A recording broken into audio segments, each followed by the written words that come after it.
Okay, so let's continue. So ito na yung actual ano natin. So nilagyan ko na ng IP address. So we have network 192.168.110, network 192.168.2.0, then we have the network 192.168.3.0. Then, syempre lalagyan na lang natin siya ng IP address dun sa labas. We have network 20 and network 30. Okay? Siyempre, configured na natin. So, maybe sa clock rate, di ba sabi natin clock rate kung gaano siya kabilis. Yung babato yung signal, mag-generate siya ng signal. So, syempre, configured natin yung bawat router. Syempre, no. Yan. So, EN ulit, ConFT. Diba? Interface. FA muna tayo, FA00. Then, we have IP address. Ang IP address mo, 192.168.1.1. So, dahil class C siya, so you have 255.255.255.0. Okay, so no shot, then exit. So next serial naman, so ganun lang din, INT, serial, kung saan siya nakonektado, ayan. Then we have the IP address, 20.00.1. Subnet mask, the class A naman siya, 255.0.0.0.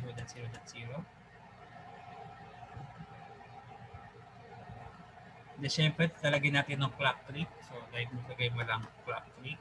Yan. So, ang default clock rate natin ay 64,000. Yan.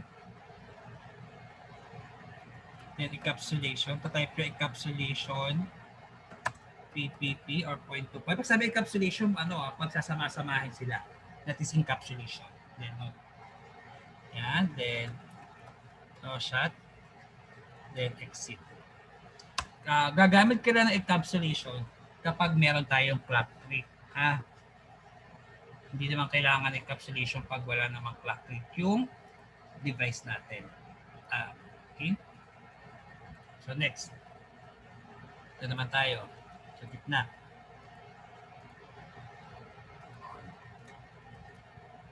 Pa siya naka-on.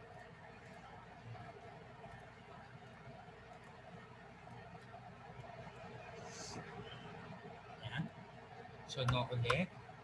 EN. ConFT.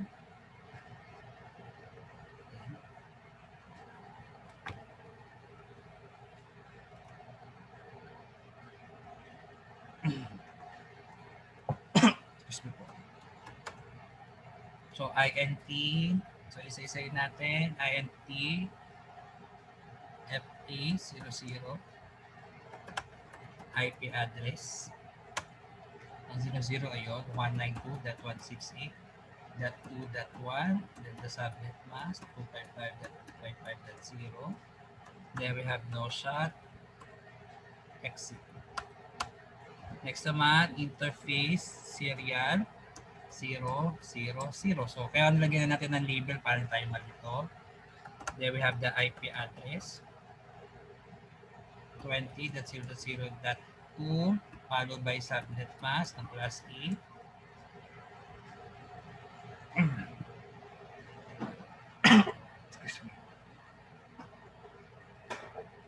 Okay, then next, followed by clock rate. Ayan.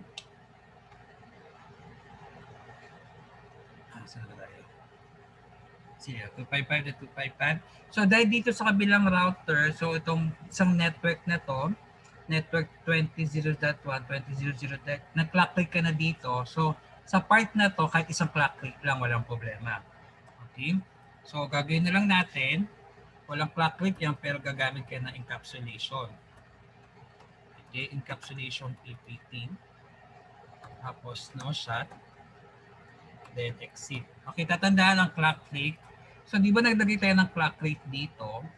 So, itong piece, itong side na to, belong lang sa isang network. Kaya gumamit tayo ng clock rate dito. So, ito kahit wala na siya. So, ngayon, ito naman ito, tsaka doon sa kabila, so magkoconnect yan. So, dyan tayo maglalagay naman ng panibagong clock rate kay serial 001. Okay? So dito sa serial 000, pero ang address niya ito 2 tsaka 1, ang clock rate mo nasa unang router. Okay? Dito, ang clock rate natin nasa kabilang side which is sa serial. So dito sa 000, wala. Ang ginamit lang natin ay encapsulation. Ibig sabihin ng encapsulation para magsama-sama lamang silang dalawa. Okay?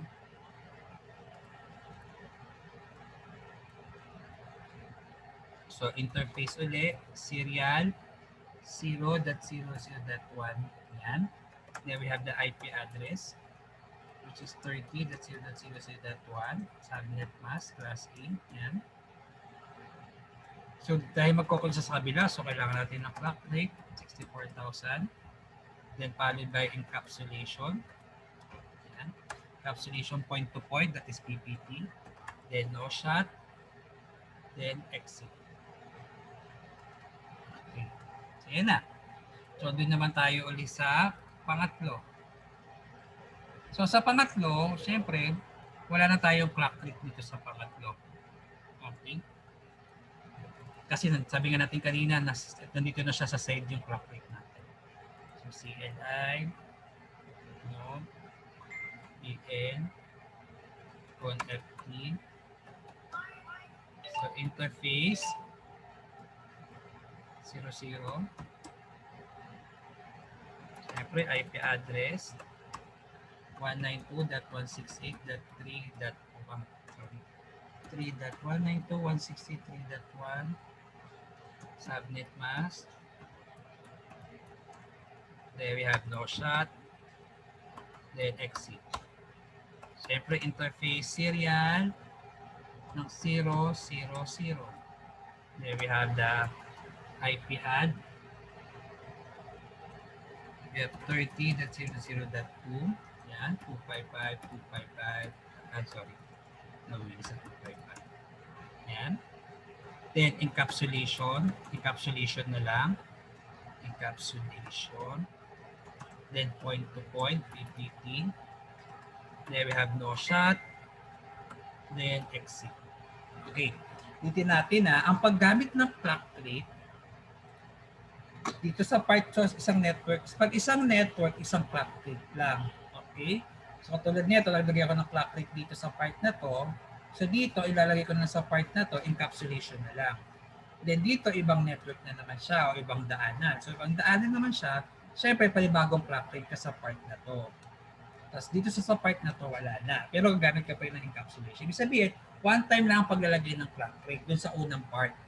Okay? Dun sa, sa sender, ika nga. Doon sa receiver, walang clock rate, encapsulation lang. Ang clock rate nasa sender. Okay, kaya mapapansin nyo, isang clock rate lang yung ginagamit natin, pero mayroon tayo encapsulation. Okay?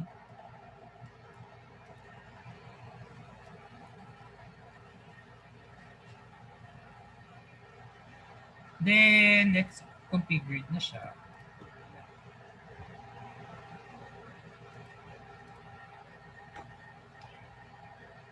So isang network lang naman sila, hindi isang EIGRP lang yung gagamitin natin. Okay?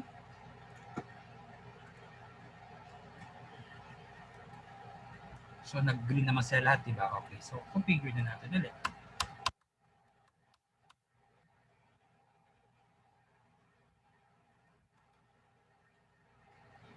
Yan. So kailangan router EIGRP.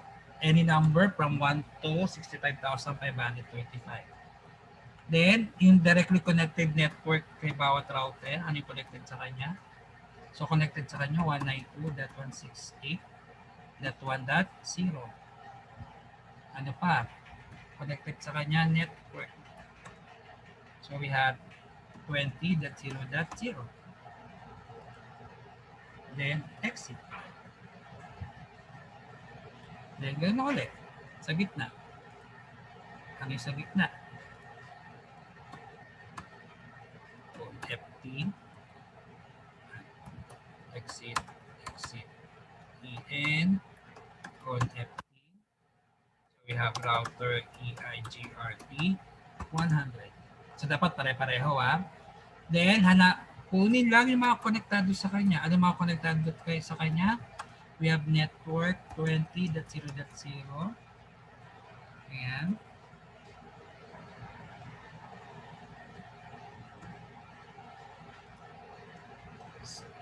Ano pang connected sa kanya? Connected pa sa kanya is 30, di ba? So 30.0.0. So ano pang connected sa kanya? Si 192.168.2.0. Then exit. So tatlo na yan. We have 20, ito yung 20, 30, then 19620. Tapos ito naman din sa kanya.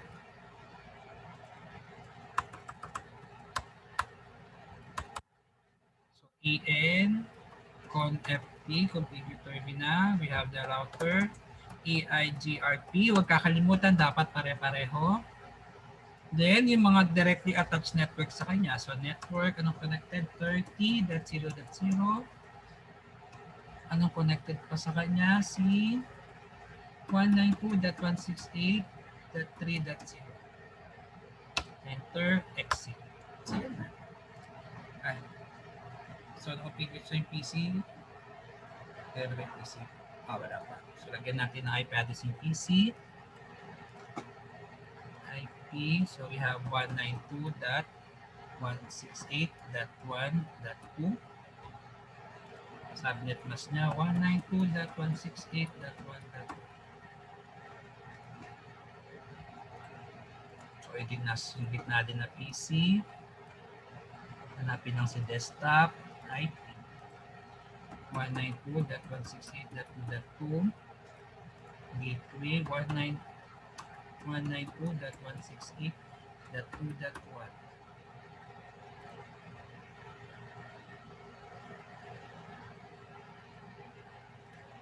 Kasi PC na to.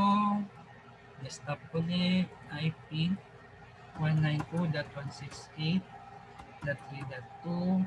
Subnet gateway 192.168.3.2.1. Then let's test. Okay.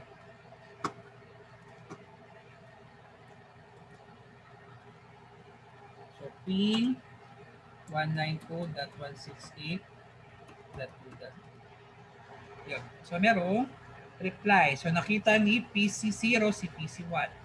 So tingnan naman natin si PC0 kung makikita si PC 3.2.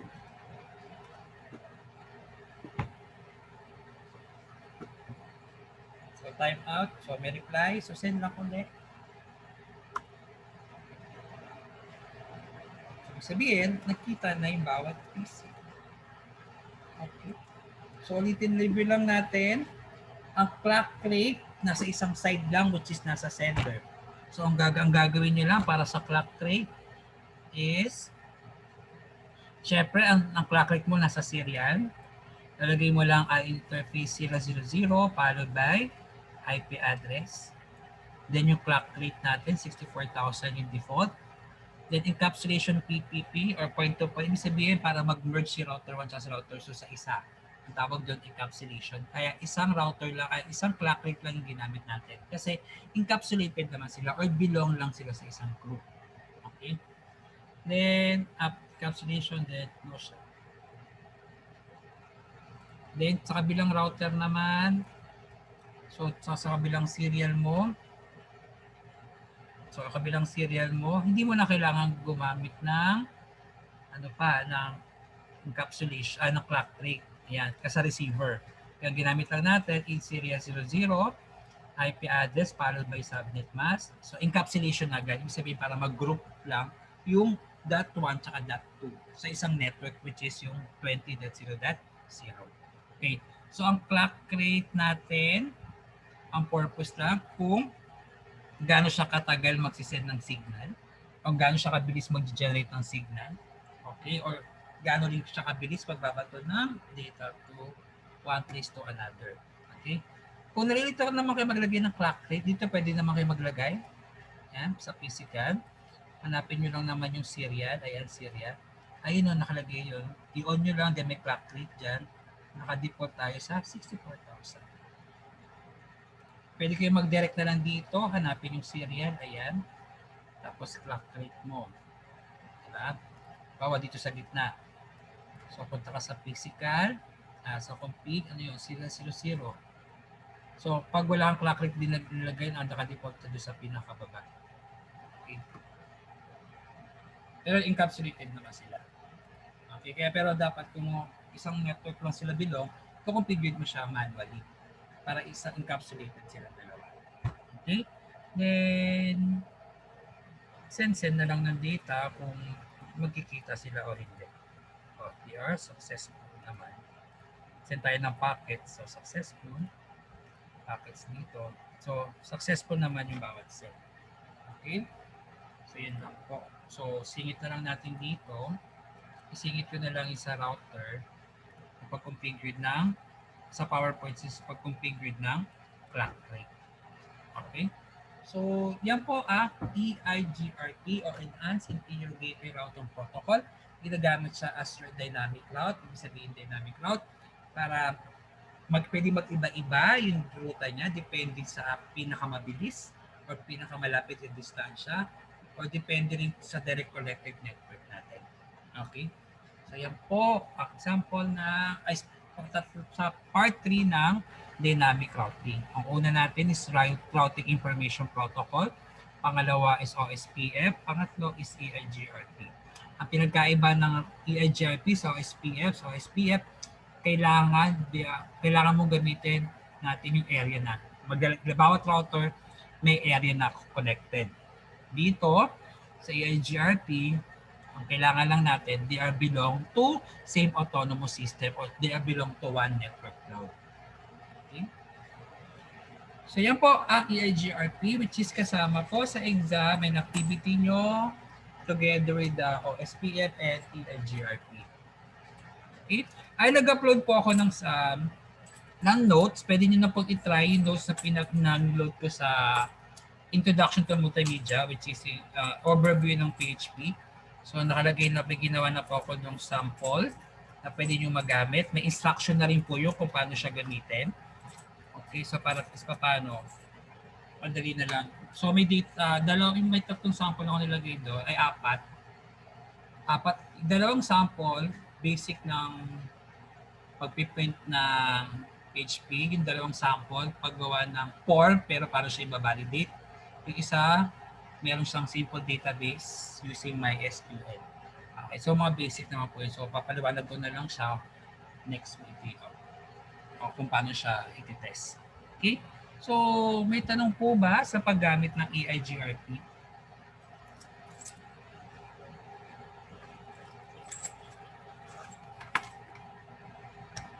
Okay, this is the pre-5 week. Okay, so the pre-5 week ito hanggang Sabado. Okay. Then, so, ang finals natin, so in-upload na naman siya sa, so finals natin will fall on November 21 to 25. That's the finals, November 21 to 25. So, ang finals yun naman is more on submission na lang din naman halos yun. That will be your final. Then, sem break nyo November 30 to December 5. That will be the sem break. Okay? Then, second sem is December 7. Okay? So, this week, 3 to 7, that is your pre-5. Then, after 2 weeks, so 10-70, after 2 weeks, from 23 to 25, that will be the final. Okay? Then, grades nyo makukuha nyo dito sa November, sa mga December kasi November 30 is holiday. So, November 30 to December 5, that is your sem break and enrollment week. Then, December 7, that will be your second sem. Okay? So, regarding the activity and exam, sasabihin ko na lang po kung uploaded na siya. So, same na din po ng mga ano. Then, i-upload ko na rin po pala yung sa sa system integration natin, yung gagawin nyo for the 3.5. Isasama ko na rin yung activity. So, siguro isasama ko na rin within this week yung finals. So sabi natin, finals is group presentation pero group by twos. Okay. So if there's no further questions, so that will be all for today. So i-upload ko na lang din ulit yung video para masundan nyo. Okay? So sige po. Salamat. Kita na lang tayo bukas. Okay? Ingat.